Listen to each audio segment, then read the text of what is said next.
Dari ego kan dari aku lah. Aku ini dari siapa? Lo terus. Iya. Terus akhirnya nggak ngerti gitu loh. Akhirnya wallahu a'lam. Makanya itu sangat indah ya. Ngendikane Sayyidina Abu Bakar As-Siddiq. Puncak dari pengetahuan itu tidak tahu. Maksudnya itu gini. Apalagi di sini ada bebas ya. Belum bebas. Bebas itu hanya bisa dialami oleh aku yang sejati, oleh aku ruhaniyah, Mas. Nah, ego itu nggak mungkin bebas. Ya, memang harus nggak tahu. Selama masih tahu berarti masih ego, Mas.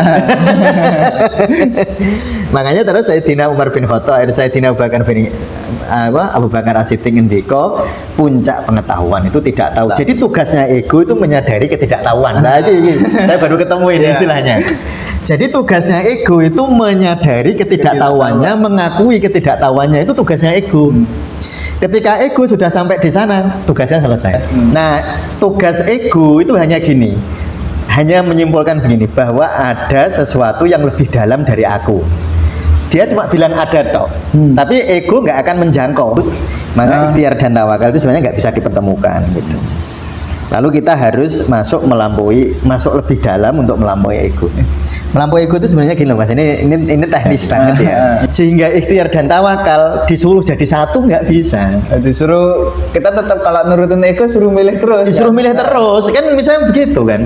Nah, terus gimana Ustadz kok bingung ya? Jadi gini ya. Caranya ya, ini teknisnya, latihannya, riyadhahnya.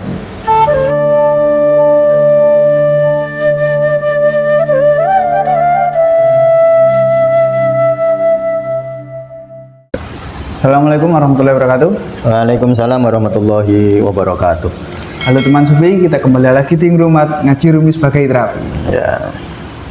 Masih melanjutkan dari episode sebelumnya ya Pak. Masih tentang apa? Tawakal dan ikhtiar ya. Oh iya. Ya. Ya, kita langsung bacakan aja syairnya. Ya. Wahai penyembah rupa, sampai kapan kau akan menyembah rupa? Apakah jiwamu yang telah kehilangan makna belum bebas dari rupa? Jika manusia hanya pada rupa, Ahmad dan Abu Jahal takkan beda. Lukisan di dinding itu seperti manusia. Lihatlah apa yang kurang dari rupa lukisan itu. Jiwa yang kurang dari lukisan rupa yang mengkilau itu. Pergilah, carilah mutiara yang langka itu. Semua kepala singa-singa di alam ini tunduk kepada anjing Ashabul Kahfi karena telah mendapatkan pertolongan. Kerugian apakah yang menimpa rupa hina itu ketika jiwa telah tenggelam dalam lautan cahaya? Tak ada sifat rupa dalam pena-pena, hanya ada alim dan adil dalam tulisan-tulisan. Alim dan adil, semuanya makna batin yang takkan kau temukan pada suatu ruang, di sini dan di situ.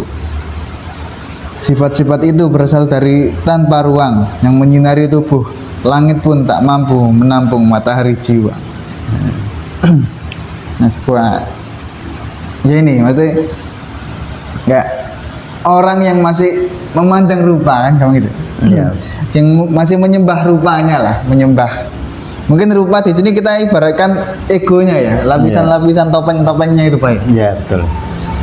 Monggo ditakwil Pak.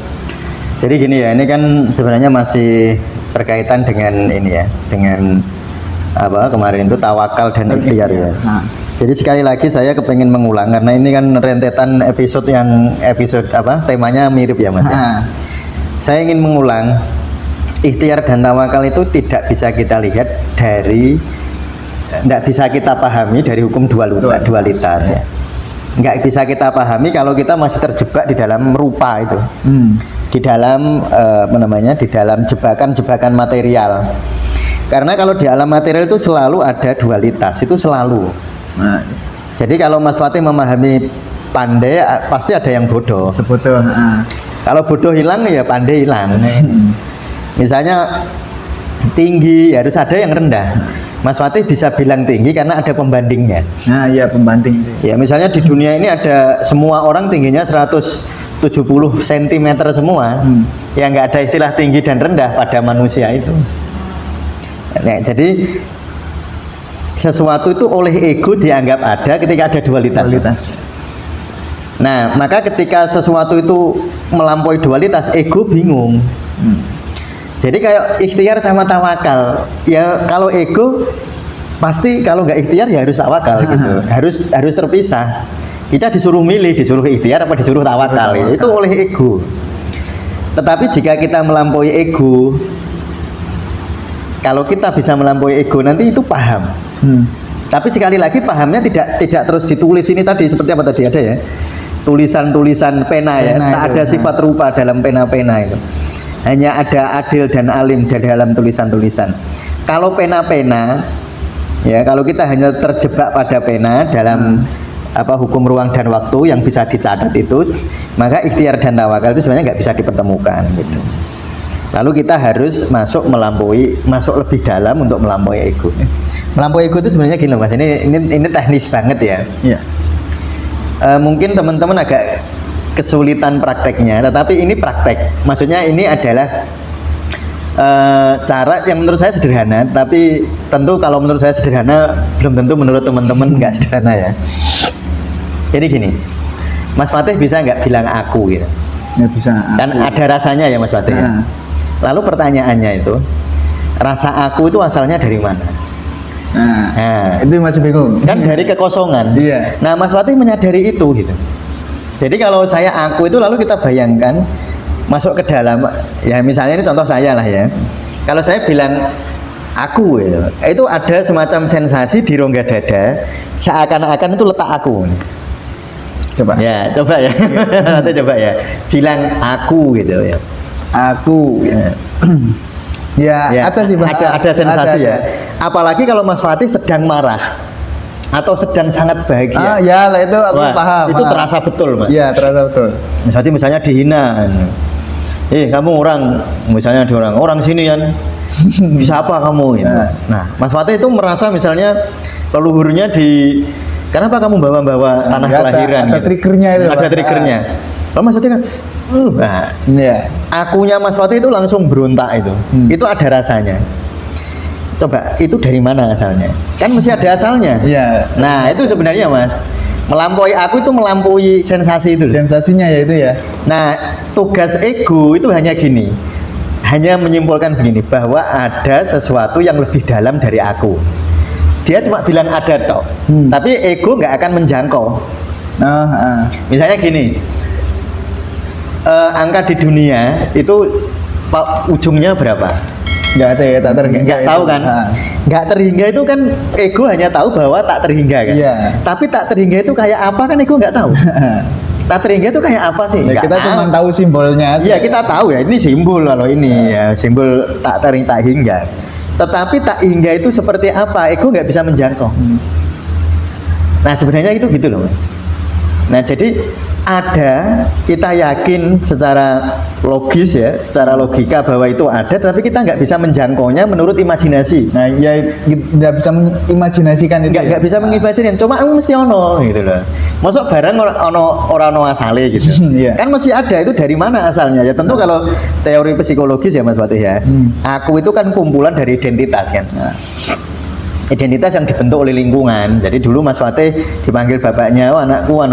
Lalu muncul identitas bahwa aku anaknya bapak, ibuku bilang begitu. Semua lingkungan bilang guru-guru, ini kamu anaknya sopo ya kan begitu itu kan ngumpul. Dan identitas itu kan ribuan, cuma mungkin nggak terbatas sih. Jadi identitas Mas Fatih sebagai alumni sini, sebagai orang sini, sebagai itu kan berakumulasi, lalu resultante itu disebut sebagai aku itu. Nah, tapi ono asale. Nah, asalnya dari mana? Itu tadi kalau dirunut dari ya kalau kita menyebut dari kehampaan, kekosongan gitu. Nah, maka ini wahai ya tadi mulai itu ya. Wahai penyembah rupa, sampai kapan kau akan menyembah rupa? Apakah jiwamu telah kehilangan makna sebelum bebas dari rupa? Jadi jiwa Mas Fatih, ya jiwa di sini itu dimaknani diri sejati. Ya jiwa kalau di sini itu dimaknani, jangan jiwa dimaknani sesuatu yang bersifat emosional, psikologis, bukan. Kalau apalagi di sini ada bebas ya, belum bebas. Bebas itu hanya bisa dialami oleh aku yang sejati, oleh aku ruhaniyah Mas. Nah ego itu nggak mungkin bebas. Oh iya. Loh, egonya Mas Fatih itu nggak bebas. Jadi Mas Fatih itu, sekarang saya tanya, Mas Fatih itu makanannya apa? Senengnya apa? Kan nggak bebas Mas Fatih. Nah, ya harus ada suka atau nggak suka. Iya kan, ada rujak cingur kan. Iya. Nah Mas Fatih itu seneng rujak cingur kan dipengaruhi oleh lingkungan. Lah kalau saya nggak pernah makan rujak cingur, nggak bisa seneng kan. Iya. Sehingga Mas Fatih itu seneng rujak cingur, seneng itu asalnya dari lingkungan Mas. Nggak bebas Mas Fatih. Nah. Yang bebas itu jiwa. Makanya kalau memang gini ya, kadang-kadang kalau kita membaca suatu translate dari sebuah kitab atau buku dari bahasa asing, apalagi buku-buku tentang apa tasawuf, tentang filsafat, tentang spiritualitas, itu memang sering tumpang tindih Mas Fatih. Tapi itu tadi, jadi kita kembali kepada sebuah premis bahwa kalau ego, nafas kita, nafas yang amaro, mulhamah, lawamah, amas-amas yang di dalam level rendah, itu nggak mungkin bebas. Yang bebas itu aku sejati. Ya, jadi dan kita nggak mungkin bebas jika masih terjajah menyembah rupa. Orang itu nggak mungkin bebas ketika menyembah rupa, karena rupa itu selalu diikat, dibelenggu oleh ruang waktu. Ya, selalu dibelenggu, dan ruang waktu itu onone kan, waktu itu onone ben apa besok, hari ini, dulu ya. Lalu kita terjebak di situ Mas, terjebak di dalam kesedihan masa lalu yang disebut yahzanun kalau dalam Al-Quran, terjebak di masa depan yang disebut khauf. Makanya waline Allah itu melampaui ruang dan waktu, makanya la khaufun alaihim walahum yahzanun. Jadi para wali Allah itu tidak ada takut. Takut itu kan masa depan.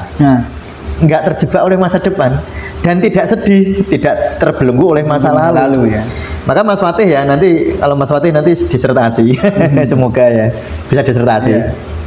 Coba bahas emosi di dalam Al-Quran. Emosi di dalam Al-Quran itu yang sering disebut ya dua itu. Kalau di dalam apa ilmu psikologi kan banyak. Kalau di kedokteran timur kan emosi ada 5 ya. Di kedokteran timur ya, marah, takut, sedih, cemas, ego atau seneng ya. Itu di kedokteran timur ada 5 jenis emosi. Mungkin kalau di psikologi ya nggak tahu ya, mungkin banyak. Tapi kalau di dalam Al-Quran itu diringkas 2 itu. Belenggu masa lalu, sama belenggu masa depan. Iya. Makanya yang paling sering disebut itu yahzanun, hazan, menyedihkan masa lalu, atau khauf. Khauf itu masa depan. Nah, orang yang masih di dalam dirinya ada khaufun wa yahzanun, ada khauf dan sedih, dia dibelenggu oleh rupa, dibelenggu oleh ruang dan waktu ya. Nah, ini loh. Sifat-sifat itu berasal dari tanpa ruang yang menyinari tubuh. Maksudnya tanpa ruang nih, yang terakhir kekosongan itu loh. Ya kekosongan, kehampaan atau keheningan, atau nek basa sufi fana, di dalam kefanaan. Nah itu, jadi sebenarnya manusia itu selama dia masih menyembah rupa ya nggak akan bebas. Ya, jadi ketika kita masih dibelenggu oleh masa lalu dan masa depan, dibelenggu oleh rupa itu dimaknani materi, dan materi itu diwadahi oleh ruang dan waktu. Kan Mas Fatih nggak mungkin kan membayangkan materi nggak ada ruang. Iya. Gimana caranya? Coba bayangin rumah sekarang, ya ada ruangnya kan? Ya ada temboknya. Ada temboknya. Gitu. Ya minimal itu ada ruangnya, ada udara kan, ada ruangnya. Dan sesuatu materi itu ono batasnya. Kalau nggak ada batasnya nggak bisa terimajinasi Mas. Misalnya ini jadi buku kan ada batasnya loh. Ya, ada sisi-sisinya itu kan. Iya, kalau nggak ada batas nggak jadi buku. Iya kan, makanya tak terbatas itu nggak bisa dibayangkan. Dong, tak terbatas nggak ada batasnya, gimana bayangin? Nah, itulah sebenarnya secara logika ada, tetapi secara egoistik tidak bisa diimajinasi. Dan egonya Mas Fatih, ego saya, ego semua orang selalu menuntut untuk bisa diimajinasi. Sehingga ikhtiar dan tawakal disuruh jadi satu nggak bisa. Disuruh, kita tetap kalau nurutin ego suruh milih terus. Disuruh milih terus, kan misalnya begitu kan. Nah terus gimana Ustadz, kok bingung ya? Jadi gini ya, caranya ya, ini teknisnya, latihannya, riadohnya. Jadi kalau Mas Fatih ketika ada masalah, muncul ya Mas Fatih ya, kan muncul keinginan untuk ikhtiar kan, ya misalnya Mas Fatih dapat tugas jadi dosen, kan terus muncul keinginan untuk menyelesaikan itu. tugasnya. Ini saya harus ikhtiar untuk menyelesaikan. Iya. Nah, Mas Fatih itu ikhtiar untuk menyelesaikan, itu Mas Fatih akui, ya Allah, ini ego saya mengajak saya untuk berikhtiar, loh gitu loh. Jadi Allah itu, ya Allah, ini ego saya mengajak saya untuk ikhtiar. Karena ikhtiar itu mesti ego, Mas. Iya. Kan mesti ono ya, harus selesai tanggal berapa, syaratnya begini-begini, kan nganggo ego tuh. Ya. Kalau ego tuh nggak ada ruang Nggak ada waktunya. batasan ya. Nah, ya nggak ada batasannya kalau yang melampaui ego itu. Nah, kalau ego selalu ada batasnya. Jadi misalnya Mas Fatih kuliah, muncul kan egonya, ya mesti muncul ego. Ego bahwa harus lulus S2 4 semester ya kan egonya gitu. 4 apa 5 tuh? Ya 4. 4 ya. Ya, semoga 4 ya. Misalnya 4 semester kan ada egonya. Itu diakui, Mas. Mas Fatih kalau ngaku itu nanti Mas Fatih itu kayak mundur melampaui gitu. Jadi diakui saja gitu. Nah, orang itu yang menjadi sulit kan terus ngeyel itu. Ngeyelnya tuh gini, nggak mungkin nggak pakai ego. Iya, tapi akuilah bahwa itu ego, akui bahwa itu ego, lalu matur sama Allah bahwa ini adalah ego saya yang ngajak. Nanti Mas Fatih itu berarti mundur. Nanti berarti Mas Fatih berarti mau melampaui. Nanti kalau sering begitu Mas Fatih, gerak-gerik Mas Fatih itu tetap ya apa namanya? Tetap kalau bahwa itu ego. Ya tetap bahwa tahu itu bahwa itu ego, tetapi Mas Fatih akan terlatih untuk melampauinya. Karena melampaui ego itu tidak berarti orangnya diem. Yang melampaui kan bukan pikiran kita, yang melampaui itu kita yang di luar pikiran itu, di luar ego. Makanya itu kita bayangin kita agak susah ya, Pak. Ya memang nggak bisa dibayangin. Ya, makanya. Karena kalau mau bayangin, yang bayangin ego lagi. Gitu loh. Ya kayak tadi loh Mas. Jadi ego kita itu sing penting dia sampai pada tujuan akhir dari ego adalah itu tadi, bahwa kita tahu bahwa ada sesuatu yang tidak terbatas. Cuma yakin bahwa ada, tapi nggak bisa, yang ada itu apa nggak bisa diimajinasikan gitu. Nah itu ego itu harus sampai di sana. Itu caranya ngaku itu. Ya Allah, memang ada sesuatu yang melampaui ikhtiar ini, yang melampaui tawakal ini, yaitu sesuatu yang hanya Engkau yang tahu ya Allah gitu. Jadi Mas Fatih itu ngaku aja, memang ego saya nggak bisa. Iya. Jadi orang iso diakoni ae gitu ya, memang nggak. Masalahnya kan terus menjadi sulit karena jadi perdebatan, Mas. Karena orang debat itu terjebak untuk menang, ya kan? Iya. Nah, padahal kepengen menang itu menguatkan ego. Padahal untuk memahami ikhtiar dan tawakal harus kendor egonya. Loh, kan makin sulit kan ketika seseorang itu begitu. Maka ini sangat indah ya. Jika manusia hanya pada rupa, Ahmad dan Abu Jahal tak akan beda. Jadi kalau sebenarnya gini Mas, kalau sampean delok Rasulullah sama Abu Jahal, secara rupa kan sama lah. Ya, orang kan, Arab lah. Orang Arab itu kan satu suku, satu suku. Rasulullah ya dahar, Abu Jahal ya mangan juga. Abu Jahal kan ya maem tuh. Ya secara rupa sama gitu loh. Tetapi Rasulullah tuh kok dahar itu yang menggerakkan, loh itu loh yang bedain tuh biasanya gitu Mas. Jadi Rasulullah itu dahar, eling Allah kan. Iya. Nah Abu Jahal ketika dahar iki panganan dari saya loh. Tapi misalnya secara logika, cara dirunut ya padha wae. Rasulullah ya ikhtiar golek maem. Ya kan? Abu Jahal juga ikhtiar Mas. Golek maem, tapi bedanya itu di mana sih? Bedanya itu kan sebenarnya di kesadaran itu. Ego menyadari keterbatasannya. Ego menyadari ada sesuatu yang melampaui dirinya. Nah itu loh, dia sadar. Ya makanya itu disebut kesadaran. Nah ketika orang sampai egonya itu sampai di dalam kesadaran, maka nanti otomatis itu ini Mas, kayak ditolong Allah itu. Jadi nanti kalau Mas Fatih baca Sirul Asror, tadi pagi kita baca Sirul Asror ya. Itu di situ dikatakan ketika seseorang sudah melampaui egonya, nafasnya sudah dilampaui, tiflul ma'aninya atau ruhaninya sudah termanifestasi, wala sautin wala suarin. Di situ tidak ada rupa, Ya, nggak ada suarun, nggak ada rupa, nggak ada saut, nggak ada suara. Nggak ada suara, nggak ada rupa, nggak ada huruf, Mas. Itu kan nggak bisa. Ego bayangin coba gimana? Gak susah, Pak. Ya bukan susah, emang nggak bisa. Iya. Ya. Jadi selalu kita sadari bahwa segala sesuatu yang berada, yang bisa kita jangkau dengan imajinasi, yang bisa kita jangkau dengan indera kita, yang bisa kita jangkau dengan otak kita, itu materi. Udah disadari gitu aja. Tapi ono sing melampaui materi. Ya kayak tadi tuh, akunya Mas Fatih. Iya. Ada kan? Ada ini. Lalu rasa aku itu dari mana? Ya dari akhirnya kekosongan. Nah, akhirnya kekosongan. Kalau dirunut tuh akhirnya kosong, Mas. Iya. Lagi kosong. Akhirnya berasal dari ketidakterbatasan. Misalnya orang merasa ya, misalnya ini contoh. Mas Fatih itu ingin lulus 4 semester S2.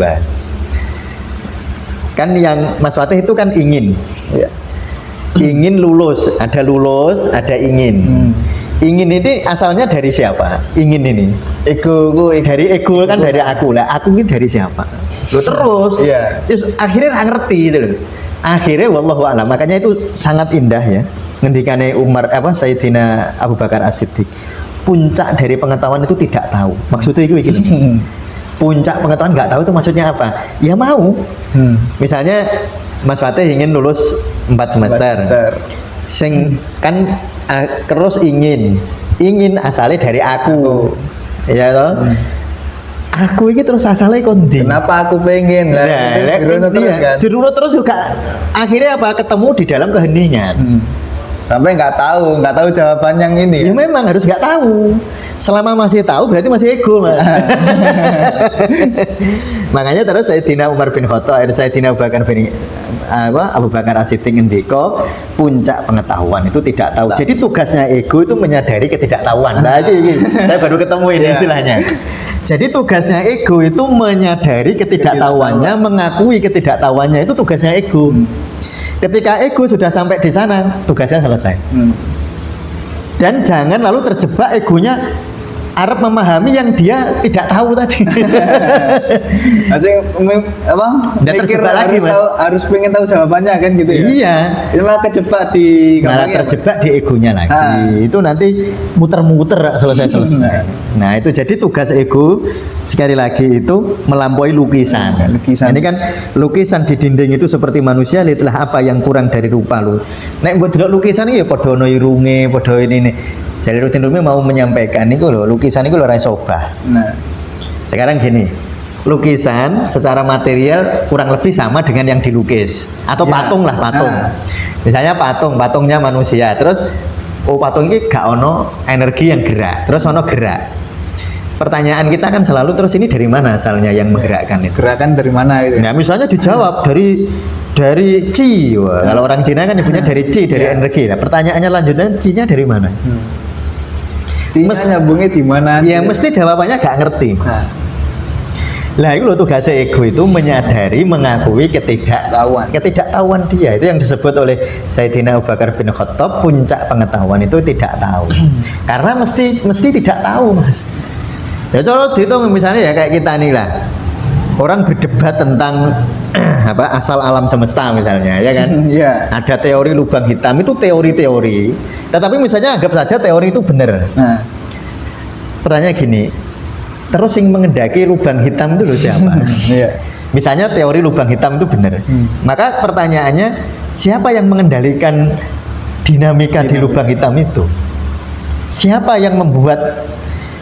Kan tetap ono benda nih yang memunculkan lubang hitam itu siapa? Ujung-ujungnya yang nggak tahu. Jadi sebenarnya tugas sekali lagi ya, tugas ego itu sampai kepada kesadaran pengakuan bahwa ada sesuatu yang dia tidak tahu. Nah itu terus nanti kalau di dunia ikhtiar dan tawakal, kalau kita menyadari begitu nanti ya wallahu a'lam. Akhirnya itu misalnya gini ya, ini contoh sederhana agar kita menyadari sakjane ikhtiar dan tawakal itu asalnya bodoh. Contoh sederhananya begini, Mas Fatih ini misalnya duwe keinginan beli kepengen mangan sate kambing misalnya, kan ikhtiar kan? Saya tanya, kan Mas Fatih ikhtiarnya misalnya jalan ke tempat Ya, ke jualan tokonya, sate, ke warungnya lah. ke warungnya. Pertanyaannya yang buat jalan siapa? Terus pertanyaannya yang membuat Mas Fatih ingin ikhtiar itu siapa? Ya gampangnya kalau aku jawab yang buat jalan aku, yang buat aku siapa? Aku jalan ya rasa laparku. Rasa laparku dari mana? Rasa laparku dari mungkin Wah, lambungku yang kosong. Nah, lambungnya kok kosong itu dari mana asalnya? Nah, itu susah aku jawab. Nah, nanti akhirnya kan ujungnya nggak tahu kan? Iya. Nah, jadi ikhtiar tadi itu ujungnya nggak tahu juga. Nah, sekarang tawakal. Mas Fatih ndelalah itu kepengen sate ayam. Tapi terus Mas Fatih itu belum punya rezeki gitu. Tapi Mas Fatih iso tawakal kan. Ya sudahlah, nerima ora usah ya ora apa-apa. Nah, Asalnya dari mana coba perasaan seperti itu? ya dari rasa aku nggak punya uang. Ya, makanya rasa nggak uang. Nah, rasanya itu loh Mas, masanya rasa awalnya sedih ya. Dari mana sedihnya? Aku sedih kan nggak punya uang. Dari kan misalnya sedih karena nggak punya uang, terus ada rasa sedih. Nah, rasa sedih itu asalnya misalnya dari hormon ini yang kurang atau hormon apa itu kesedihan misalnya. Misal dari otak bilangnya gitu, atau otak itu asalnya dari mana? Ujung-ujungnya nggak tahu juga, Mas. Iya. Jadi ikhtiar sama tawakal ujung-ujungnya orang ngerti kok.